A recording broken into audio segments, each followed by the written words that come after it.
The matchup is humans for Eli.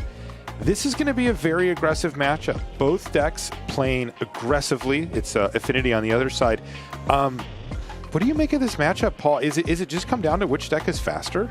Yeah, I think a lot of it comes down to that, but Simon mentioned earlier, the Affinity has access to lots of evasive creatures. As you can see, Signal Pest, Vault Scourge, and Blinkmoth and Inkmoth Nexus. And so it just has more flyers. And so, the Humans deck does, of course, have Kitesail Freebooter, which isn't all that great, but also Mantis Rider, but it doesn't have that many. So the Affinity deck is faster, has evasion, and many of the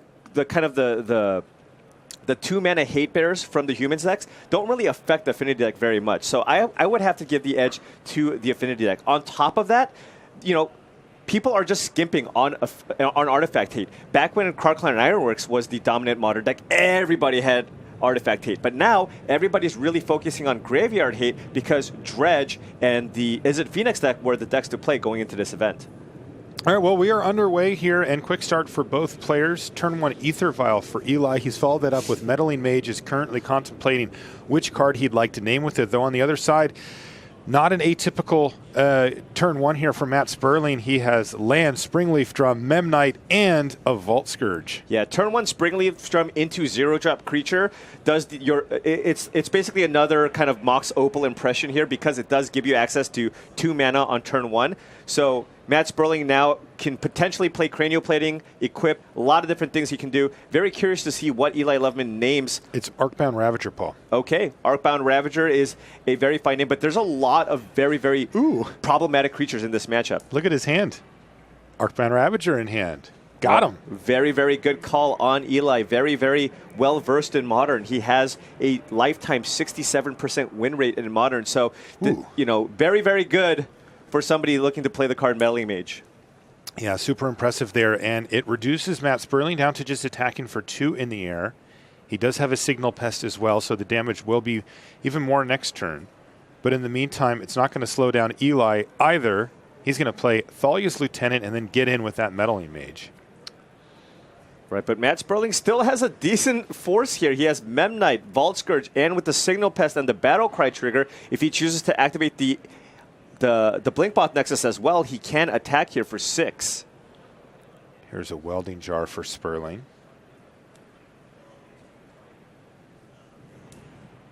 And that's exactly what he's going to do. Every creature he can is going to get sent into the red zone. And look, Eli's looking at that Memnite like, do I really need to do this? Yeah, this is rough. And, another thing about Vault Scourge is it's excellent when you're in racing situations. If you ever slap a Cranial Plating onto Vault Scourge and get it to connect just once, that can significantly turn the tides of the race.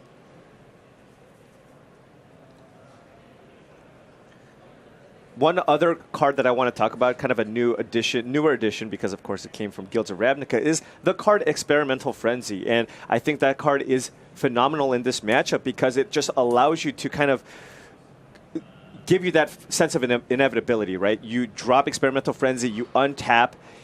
As long as you're not super behind on the board, I mean, I've seen Matt Sperling, play 5, 6, 7 spells off of this card, and we've seen it do incredible things in Standard, but in Affinity, in a deck that plays, a ton of 0 and 1 mana cards, you can just, draw up to 7 or 8 cards all in one turn. Ooh, another Ether Vial for Eli Loveman. Really not what he wants to see here, though. There is an ominous Ether Vial on 3 sitting there for him as well, and that certainly will give Matt Sperling pause about how he wants to proceed further. Cards like Reflector Mage, very annoying, especially at instant speed. And taking a look at Loveman's hand, he does have a Deputy of Detention here. Okay. So this is a much scarier attack here. Last turn, there was a tapped Ether Vial on 2, but now, given that it's on 3, Matt Sperling has to be mindful of cards like Reflector Mage. I think this is going to take the Signal Pest here. That's right. Deputy of Detention is going to get flashed in with that Ether Vial, take away the Signal Pest, which is going to represent the most damage that he could prevent here, and reduce it down to just 2. So not bad at all there for Eli. Yeah, and naming Arcbound Ravager here so big. Yeah. There's 3 2-mana spells out of this Affinity deck that you really care about. That is one of them. Then there's Cranial Plating as well, which he didn't name.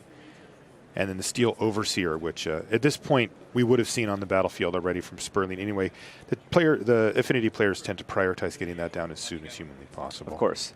And now Matt Sperling, it looks like he might be pretty behind on board here. However, he's still a cranial plating away from just being right back in this game. Another card that he'd be looking for is Galvanic Blast.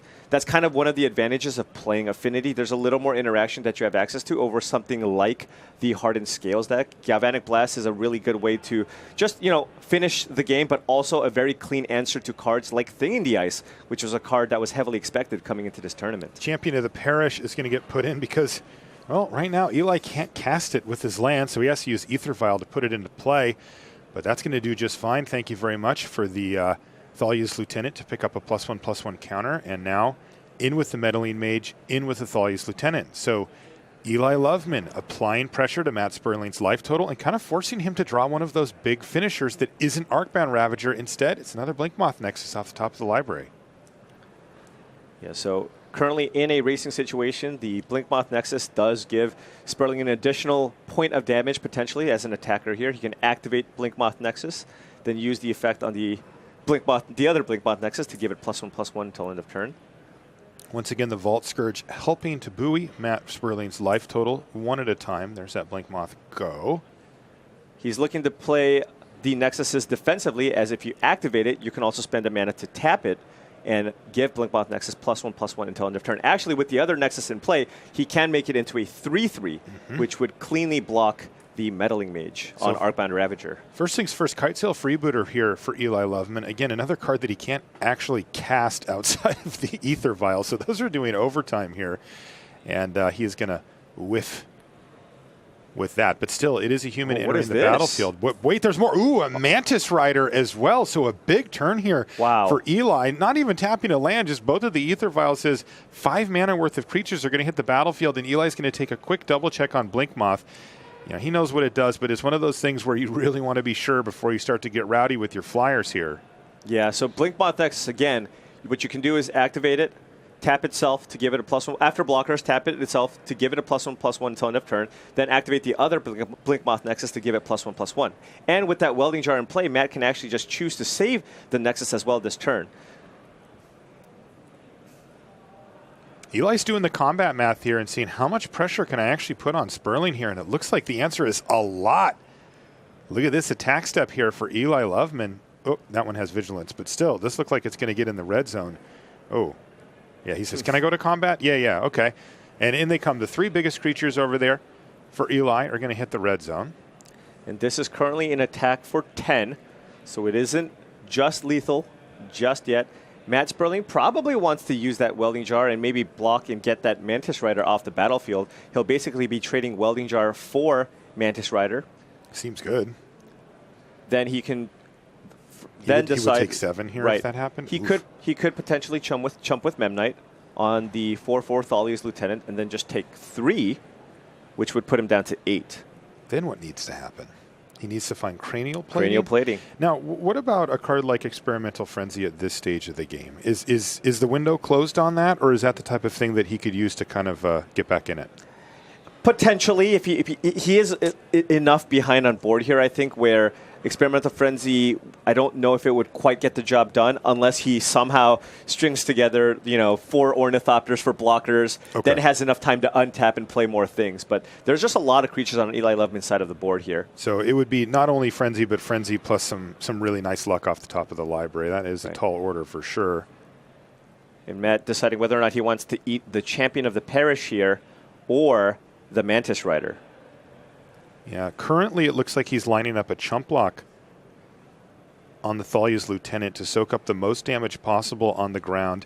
And then he's going to make that play that you described, Paul, with the Blinkmoth, which is pump it, and then I'm assuming the Welding Jar here as well. So I don't know if he might actually choose to not use the Welding Jar here, because if he does draw Cranial Plating, he can Cranial Plating, equip Vault Scourge, and then keep Welding Jar around to protect the Vault Scourge.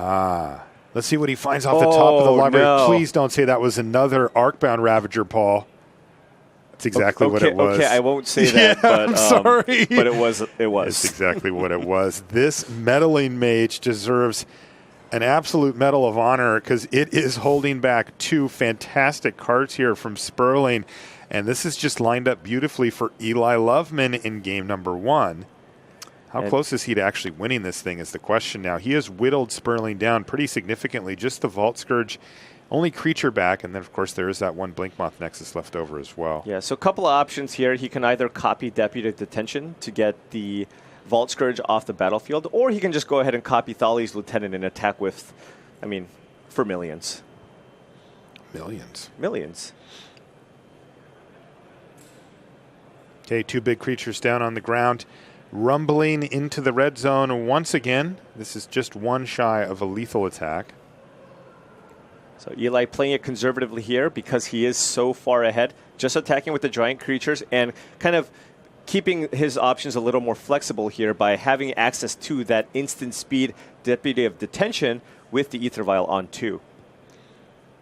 Given that he's got, of course, Phantasmal Image in hand as a way to copy Deputy of Detention. So Sperling's going to chump block with the Vault Scourge and cash in the Welding Jar to save it and get him a life. But this is Eli Loveman really putting the pressure on Sperling here in game number 1. We are playing a best 3 out of 5 here in the finals. But Eli looks in prime position. Uh-oh, what is this?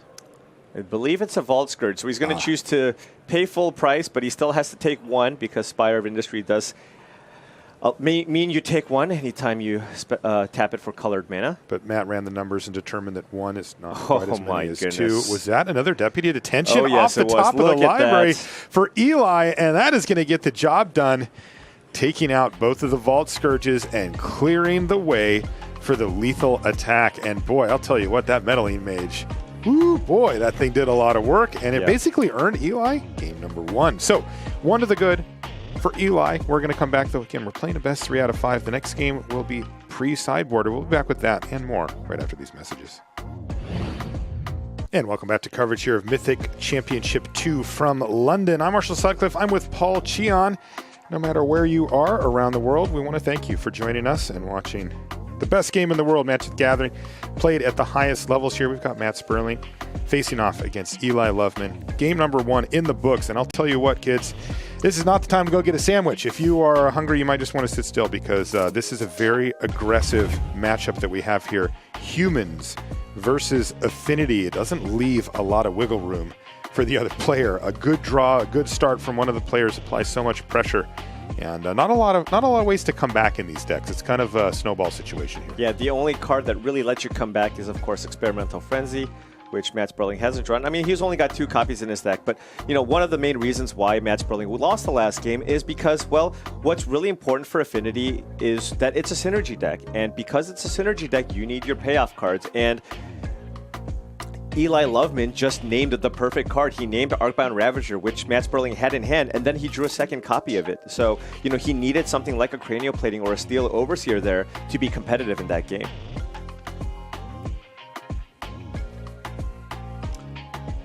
But given that it's an aggressive matchup, of course, being on the play is incredibly important. So Matt Sperling now has the opportunity to be on the play and put on the pressure here. Because think about it. If Matt was on the play the last game, he plays Arcbound Ravager on turn 2. Yes. That game is completely different. It's over, right? Yeah. We have a Vault Scourge with 6 counters on it or something, and Eli can't do anything. Although maybe Deputy of Detention would. Right, he did draw a lot of Deputy of Detention. That's true. It would come in pretty handy. Okay, let's take a look at, what might be the opening hands. We should mention here, Paul, while the players are taking a look, that we are using a different mulligan rule here. If you're just joining us, we've been using it all weekend here at the Mythic Championship. We're calling it the London mulligan. And, it's not quite the same thing that you'd normally see. Wow, that looks like a London mulligan right there, didn't it? Yeah, that's 4 lands and a Springleaf Drum. So that's 5 mana sources. He does have a payoff card in the Arcbound Ravager, but it does... Matt's just going to really have to rely heavily on the top of his deck to kind of establish a good board. So, okay. Ooh, he kept it. It is fast because you do have the Springleaf Drum, you have the 0 mana card, and 2 of the lands in his hand were Nexuses, but he still really wants to draw one of his, Steel Overseers, Cranial Platings, cards like that to help him keep up. Sometimes you have to have faith Sometimes you got to have faith. Sometimes you got to believe. Yeah. And Eli Loveman actually choosing to mulligan there. He did have a one-lander. However, it was Ether Vial, but he was on the draw. Can you walk us through what's going to happen with this mulligan again for people that are just tuning in and haven't seen how the London mulligan works? Walk us through as we watch Eli do so. So what happens with the London mulligan is, let's say you ship your hand back and you don't like it. You draw a fresh, new 7-card hand. Then if you do decide to keep, you choose 1 card from your hand and put it on the bottom of your library. Now, if you did not like that second hand, for every time you mulligan, you have to put an additional card from your hand onto the bottom of your library. So this is a stronger mulligan than what we've had in the past because you have more information and you can also sculpt a better hand, meaning that you will have a much higher chance of having a nice mix of lands and spells after you mulligan. Yeah, now we see, take a look at here, for example, this is Eli taking a look at a 7-card opener and picking which card he wants to put on the bottom because he likes it. That's a keep for him. And interesting to see the results after you get back to the office back home in Washington and you can start going over the data and see how it looks. But from anecdotally speaking, people seem to enjoy the London mulligan. We're underway here. So there is Ornithopter into Springleaf Drum off of Blinkmoth Nexus for Matt Sperling. He passes the turn back, and that is Horizon Canopy into Ether Vial. That is the card that can serve to be very explosive for Eli. That can get him right back ahead and on par with what Matt Sperling can do here. It looks like Eli did have a 1-land hand because you often don't want to lead off with Horizon Canopy because you did take damage here. And Matt has access to a ton of mana. However, no action after that. He's only got the Arcbound Ravager, and he really, he has a couple of turns here, but he really needs to find that payoff card. If he finds a Cranial Plating, it's just going to be over. Right. He's also in a situation where he can draw that Experimental Frenzy. So there's a number of cards that are good for him, but Matt does need to find something. Champion of the Parish into Kite Sail Freebooter. There's good news for Sperling here, though. Eli's going to say, he's like, this is what I kept. I mean, if you look at Matt's board, he's got a lot of permanents, but I mean, that's just 6 mana sources. Mm-hmm. Yeah, he has generated a whole 1 power so far. Yeah, you might actually see Matt look to eat up some of those artifacts just to put on some additional pressure on Eli Loveman because you don't need all those mana sources. And especially if you just have nothing else going on. Yeah, well, I think he's definitely going to eat up a Mox Opal here because I believe that's what he drew for the turn. So that one seems easy. But again, more mana sources here and not really what Sperling had in mind. So he's just going to attack for 2 with the Arcbound Ravager. Now, he does have the ability to sacrifice more of these artifacts if he would like. Yeah, he could sack maybe a Springleaf Drum. Maybe I think he just wants to still give himself the out of drawing the Experimental Frenzy and being able to cast it. So I could see Matt Sperling looking to sacrifice 1 artifact, but I wouldn't expect anything more beyond that. Yeah, he has a Spire of Industry to follow up, so that keeps him at that 4 mana threshold in case he draws one of his very powerful Experimental Frenzies off the top of the library. He does only have 2 in his list, though, so thin there. But that is only 2 of many outs that he can find to really kind of supercharge this draw. Yeah, but I mean, take a look. Matt's hand really is not panning out here. No. He kept a hand that had an explosive mana start, but he only just has that Arcbound Ravager. Boy, this is a trick that we've seen multiple times here as well from Eli. So this is cast this, then vial in the other one, and these triggers are going to see each other. Basically, just making sure that Thalia's Lieutenant picks up an additional +1/+1 counter from seeing the other human enter the battlefield. Exactly. And you can see what happens here. Explosive stuff for Eli Loveman as he gets into the red zone. Once again, that's now 3 power in the air, 6 power on the ground. And this draw for Matt Sperling really has not panned out. It was heavy on mana sources, and he kind of needed to get fortunate because he was leaning on that Arcbound Ravager so heavily. So far, his deck has not been kind to him, just more mana off the top of the library. Loveman, on the other hand, took that mulligan and has really just cruised. Look at that board state for him. Yeah, Thalia's Lieutenant is kind of like an Arcbound Ravager, but you actually add to the board. Matt Sperling shakes his head. How am I going to possibly get out of this mess, he says to himself, as he is being assaulted by this Humans deck from Eli Loveman. Yeah, this is an attack for 9. Double Thalia's Lieutenant here, and I mean, I guess Matt just kind of weighing his options here. He does have the opportunity here to maybe block with Ornithopter and sack some permanents to Arcbound Ravager and make the Ornithopter huge, or he can just go for the block sack and make the Ravager itself very large. That's what he goes for here. That does mean, though, that he's going to take some damage. This is kind of maybe the last moment. Was that a cranial plating? I don't know, but... Does it matter? I don't think so. Is it too late for cranial plating, I think, is a good question at this point. And Yeah, in fact, it was a plating. It was a plating. He does not have a Vault Scourge this time. He does not have an Inkmoth Nexus. He doesn't even have that many permanents at this point.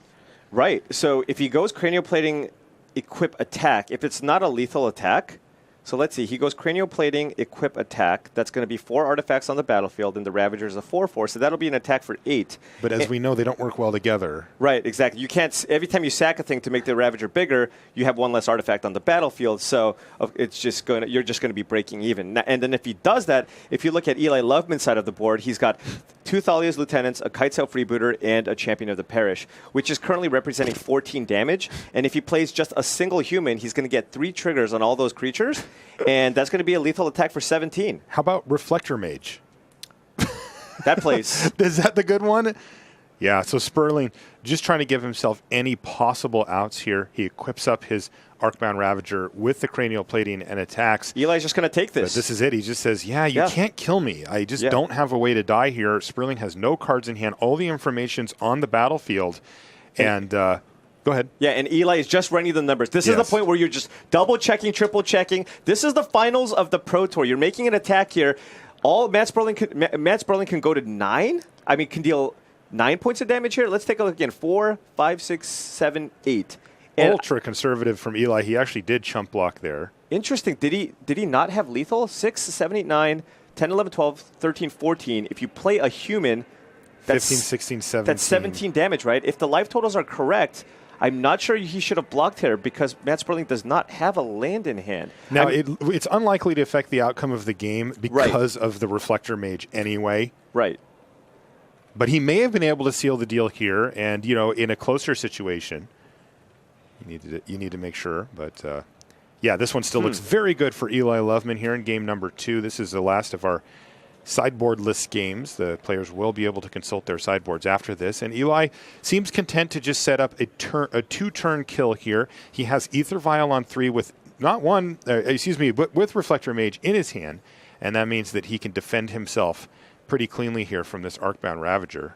Yeah, Eli still in fantastic shape here, of course, with the instant speed Reflector Mage available to him.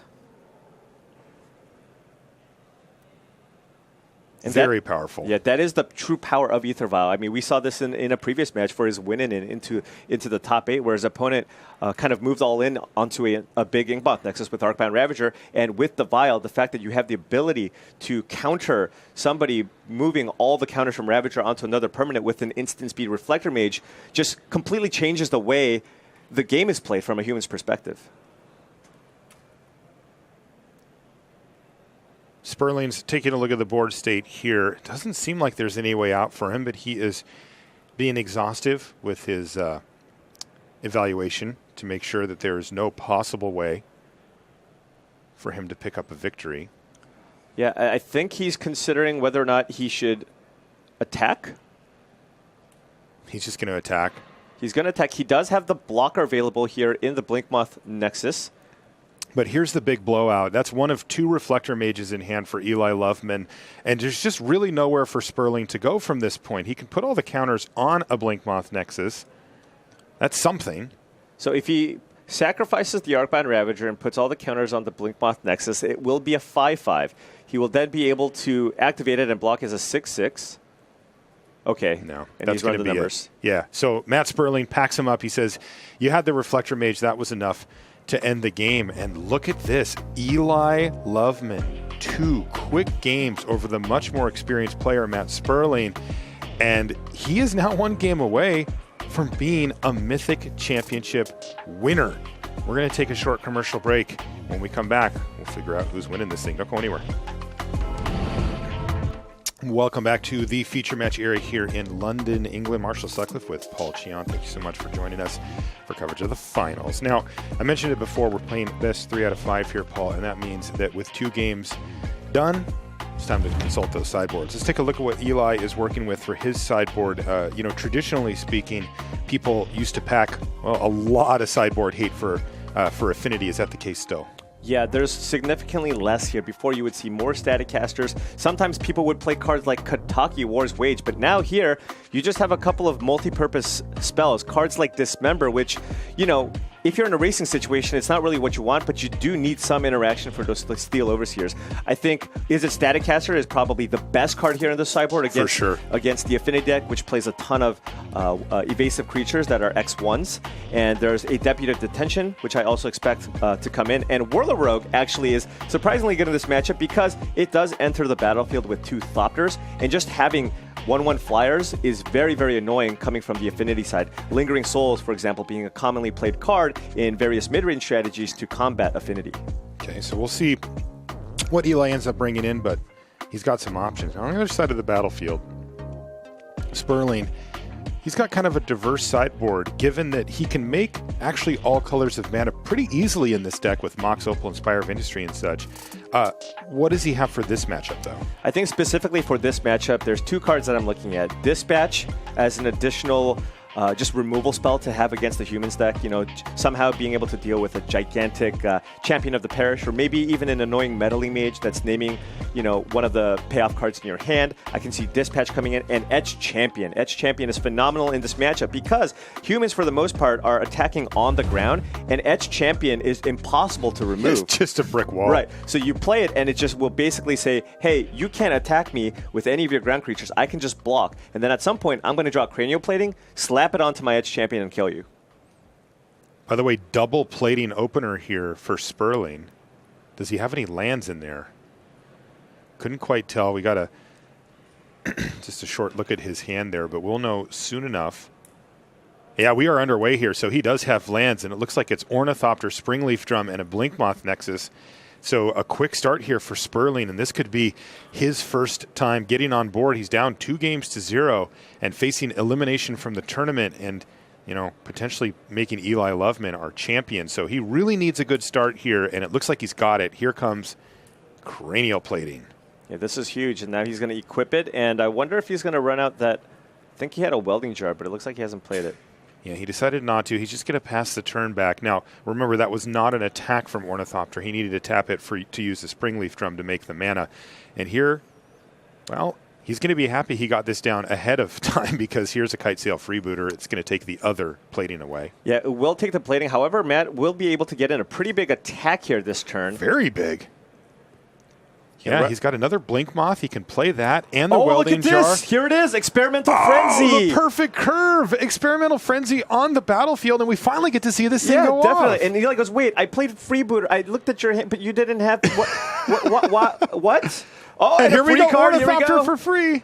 Oh, he finally stopped. Okay, but still, next turn, he could absolutely go buck wild on this board state.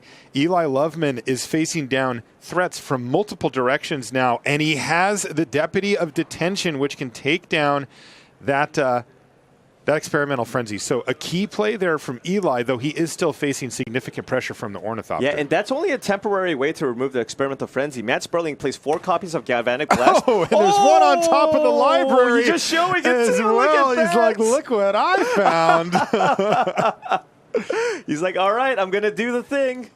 Boom, 4 damage to this. And here we go, back on the Experimental Frenzy plan. Let's see what he's got. Is it a land? Is it a free spell? Is it a creature? Don't think it's a land. Okay.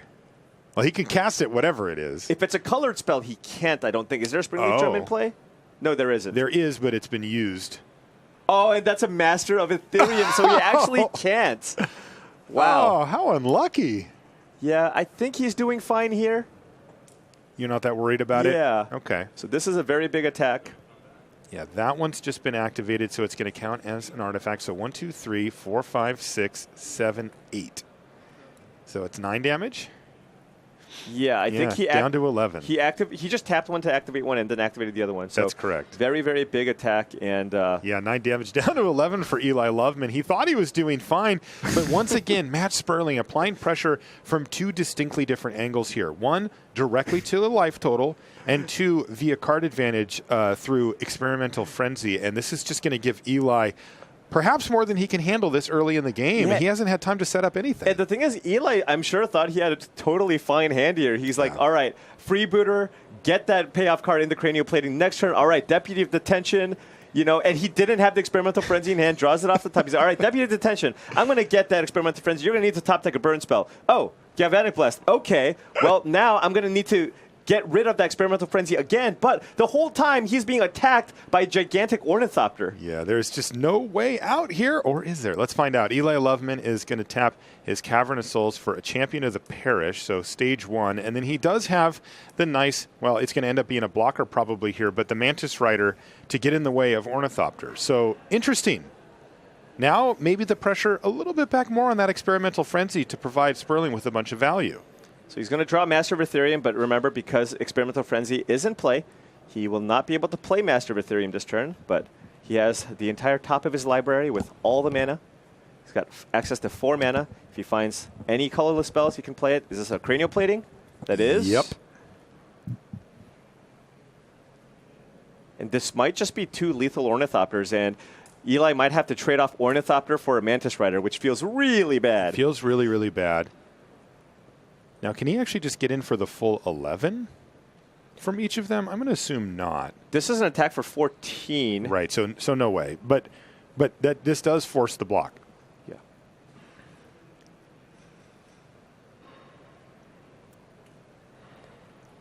Yeah, this is going to save Eli, but it feels like it's staving off the inevitable here. Matt might just use the Welding Jar at this point to just save the Ornithopter because he's going to have 2 lethal attacks next turn. Going to take a quick look at the top of his library again. He can do that anytime he wants. And actually, if you take a look at Eli's sideboard, he doesn't really have a lot of ways to actually kill things. He is not playing Knight of Autumn. He's only playing ways that remove things. Cards like Dismember and Deputy of Detention kind of work around Welding Jar. Matt decided just to trade off the Ornithopter for the opposing Mantis Rider. He did not use Welding Jar. Ooh, things getting interesting on the other side, though. I see multiple copies of Reflector Mage. Right, Kitesail Freebooter not going to be great unless you just want a chump blocker. He must feel that way. He can take a look at the hand. He actually can't take the Master of Ethereum, but Matt can't cast it anyway, so it's not really doing a ton there. And Eli probably going to be running out of Thali's Lieutenant here and keep those Kitesail Freebooters back on defense to not die to a flying squad here. This did put Eli down to 4. I wonder if the top card of Matt Sperling's deck is something like Galvanic Blast with that attack. Well, that is an aggressive attack here. Boy, you said it, Paul. Look at that. Getting in the red zone here. And it's smart, right? I mean, he realizes that the longer Experimental Frenzy's on the battlefield, the less chance he has to win the game. No, it was another Cranial Plating that was on top of the library. There's an Ornithopter for free. There's a Spire of Industry. Matt has put that one back on top. Might be a land. It felt like a land. It did feel like a land. It did to me too, Paul. Isn't this lethal? Yeah, it must be lethal. You can tell just by how quickly he's acting there. Eli left the shields down a little bit there by attacking with that one Kitesail Freebooter, and that cleared the way for Matt Sperling with an epic draw here in game number 3 to pick up game number 3. So we are now 2-1. First sideboard game goes to Sperling. He's still up against it. He's got to win back-to-back games. And, boy, this next one's going to be really important because we're going to see Eli Loveman on the play with humans here. This is it. This is kind of the big bridge that that Sperling needs to get by, and it's going to be difficult for him to do so. Yeah, and it's really, really rough because Matt Sperling is now going to have to break serve twice to win it all. Yeah, it's going to be really difficult. We're going to see if he does it. We'll be back with more right after this break. And welcome back. Take a look at our beautiful feature match area here in London. I'm Marshall Sutcliffe with Paul Cheon, and we're in the finals. This is it. 2 aggressive decks, Affinity versus Humans, have found their way into the finals. This is a Mythic Championship with around 500 players in it. It was a big field. You needed an extremely good record to make it into the top 8 at all. Matt Sperling, he didn't think he was going to make it in, but some unlikely turn of events put him in the top 8, and he has capitalized. He finds himself in the finals, but he is now down 2-1 to Eli Loveman. Kind of a modern star. You mentioned that win rate, 67%, and humans in his capable hands. And He's just got to win one more game against Sperling if he's going to be your Mythic Championship winner here in London. And taking a look at Sperling's hand here, he's got a couple of Arcbound Ravagers, but look, he's actually mulliganing that hand. You know, he had a mix of lands, a couple of Ravagers, and even a one-drop, but that's not really how you can win with this deck. You really need to, you know, kind of have an explosive start. So, you know, cards you're looking for are, you know, your cheap creatures in conjunction with cards like Springleaf Drum or Mox Opal to really kind of have those big starts. You simply can't go one-drop Ravager and hope to win on the draw against humans. Players are having a nice little chat, probably talking about something in California. Isn't the weather great? Oh, yeah, I love it too. Don't you? Yeah, I love the weather down there. I let Marshall know plenty of times how amazing the weather is in After LA. he moved to where I live. A little rainier in Seattle. Indeed, indeed.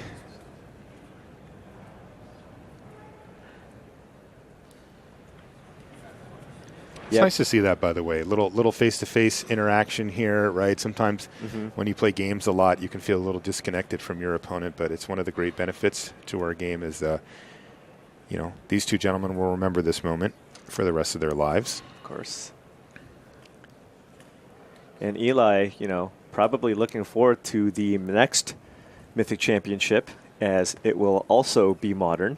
That's right. Good point, Paul. He's like, hey, we could just run this right up. Can we just do this again? It's his time to shine. All right, let's take a look at the opening hand here for Sperling. Is this one a keeper? Ooh, this is Inkmoth, rough. Steel Overseer, Steel Overseer, Steel Overseer. I can see that only 3 times that quickly, and then he has one Arcbound Ravager to go with an Ornithopter and a Galv Blast. Well, it is a keep here for Eli. You saw he put 1 card down after going to 6, but I wouldn't be surprised to see Sperling mulligan this. Perhaps not, though. Oh, and this no. He has kept it. We are underway. All right, let's get this thing moving. There's a Noble Hierarch to kick things off for Eli. Yeah, Matt Sperling really needs to find another mana source here. Right, that's kind of the key for him, isn't it? Right. He does have the Steel Overseers, which do a lot of work in this matchup. But Eli Loveman also has a very, very nice draw. He doesn't have land number 2. However, he does have 2 Noble Hierarchs, and he's got Izzet Staticaster. We talked about this before. Ooh. This is one of the best cards against Affinity, especially if you can get it out early. Matt did find land source number 2, Blinkmoth Nexus, and now he has the Steel Overseer. But this is going to be a huge blowout here. Oh, this is so rough. Eli Loveman runs out the Izzet Staticaster, takes down the Overseer, and strands the other 2 in hand for Matt Sperling. And now Matt Sperling needs to run out Arcbound Ravager. He does not have a red source. He has the answer. He has Galvanic Blast in hand, but he does not have access to red mana. He finds another land off the top of the battle library, but no, it does not make red mana. So he has to settle for playing Arcbound Ravager and passing the turn. Now, what's the interaction here with Arcbound Ravager and the Izzet Staticaster? Can Eli just force him to sacrifice something? Is that what it comes down to? Yeah, so what Eli can do is use the Izzet Staticaster and target the Arcbound Ravager. And Matt Sperling probably wants to preserve that Arcbound Ravager, so he will likely have to sack a creature to keep it in play. Now, Eli Loveman, after that, has Reflector Mage in hand. He could choose to play Reflector Mage to then remove the Arcbound Ravager. But it looks like he wants to get aggressive here because with 2 Noble Hierarchs in play, this Mantis Rider getting in for 5. Looks more like a dragon. Yeah. Than a bug, so that's 5 damage in the air.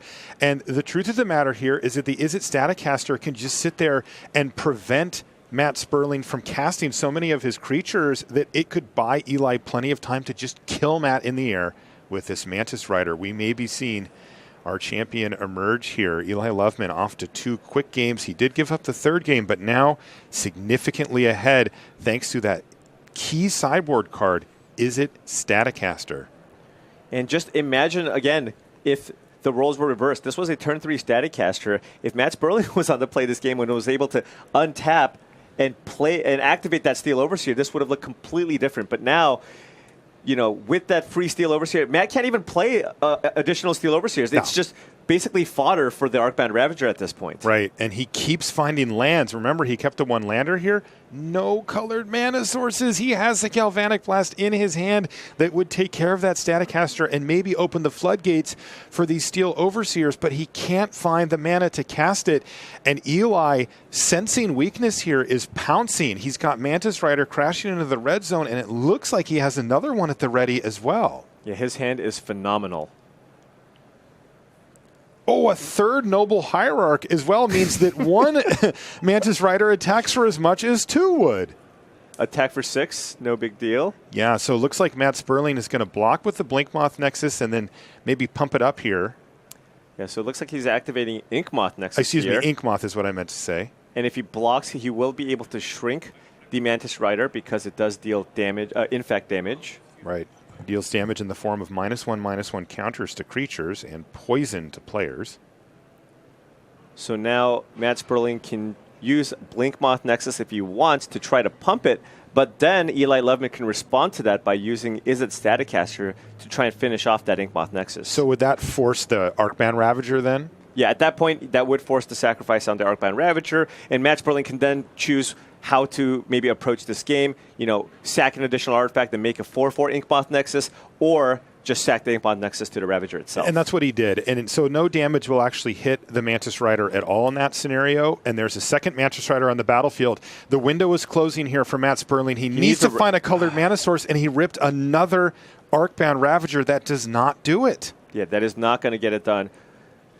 2 Mantis Riders now in the air, ready to assault Sperling's life total. He's down to 13. Yeah, and this is a singular copy of Izzet Staticaster that's coming out of the sideboard. Oftentimes in the past, you know, people would play multiple copies to fight Affinity, but coming into this tournament, I think a lot of people kind of shaved on maybe 1 or 2 cards that they would have had for Affinity because, you know, there were just many other decks that you needed to prepare for coming in.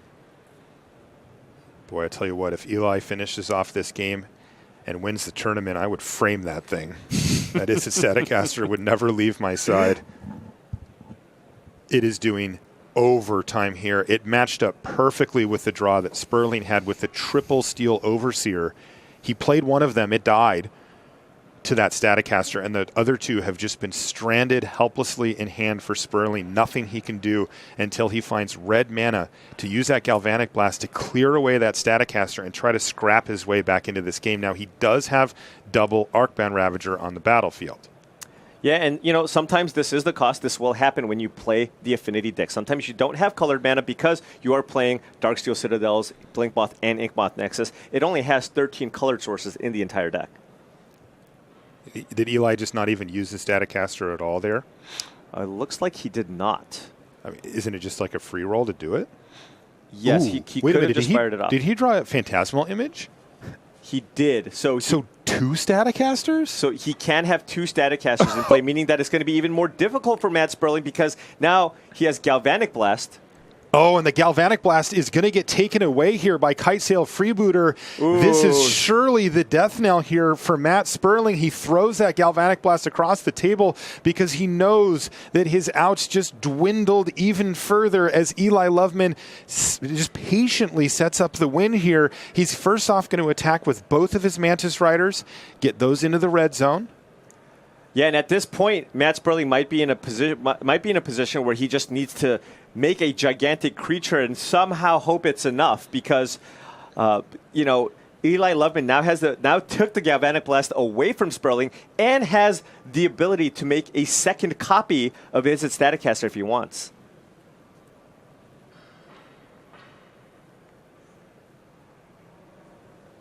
And Eli Loveman choosing to attack with both of the Mantis Riders here. He did have the opportunity to attack with one with the triple Exalted trigger. It would be the same amount of damage, but that would have given Matt Sperling the opportunity to just sacrifice with to block with Ornithopter and then sacrifice it to Arcbound Ravager.